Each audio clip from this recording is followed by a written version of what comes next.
Hey, it's me, Dee, once again, back with these art cards that I've been working on. In case you didn't see my last video, these are art postcards that I'm making to send out to my friends. They aren't Christmas cards or anything like that, just some fun art that I wanted to paint on a postcard and send out to people. What I'm trying to do here is called Penrose Tiling, or at least it's my take on Penrose Tiling. I can't really explain it because I don't fully understand it, but basically, Penrose Tiling is an example of aperiodic tiling, which is a method of covering the surface of a plane by non-overlapping polygons and other shapes. If done right, you can cover an infinite space and create dazzling patterns.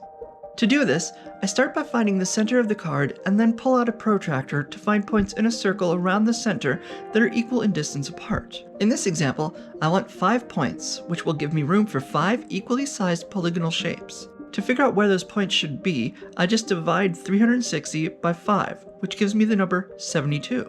I then make a mark every 72 degrees around the circle and go from there. Basically, what we're going to end up with is a spiraling star shape. But if I were to vary the lengths and widths of these tiles, even slightly, the final piece would look very different. You'd see rectangles, trapezoids, pentagons, on and on. A repeating pattern of infinite variety that would stretch on forever if you wanted to. I just think it looks neat. The best part about this is that it allows me to create something that is uniquely one of a kind, yet still has a sense of familiarity. Just like this whole project when you think about it. The whole idea is to have a way to stay in touch with my friends and family in the art community that is unique to each individual. It's giving us a way to keep busy and keep being creative, while also giving us a chance to share our art with a very specific audience. The end goal is to get artwork into the hands of those who will likely most appreciate it.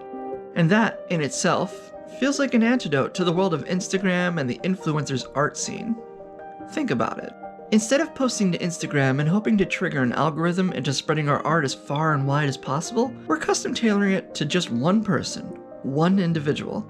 Instead of scrolling and scrolling down an almost infinite abyss of pictures, drawings, and paintings, we're taking a moment out for one specific person to look at one specific art piece.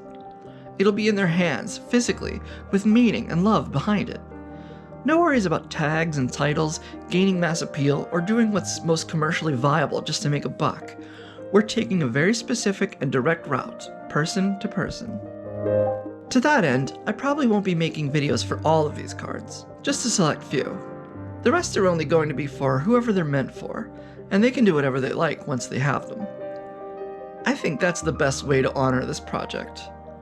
Besides, there are going to be many more opportunities down the road to come up with a wide variety of ideas and concepts for me to make videos about.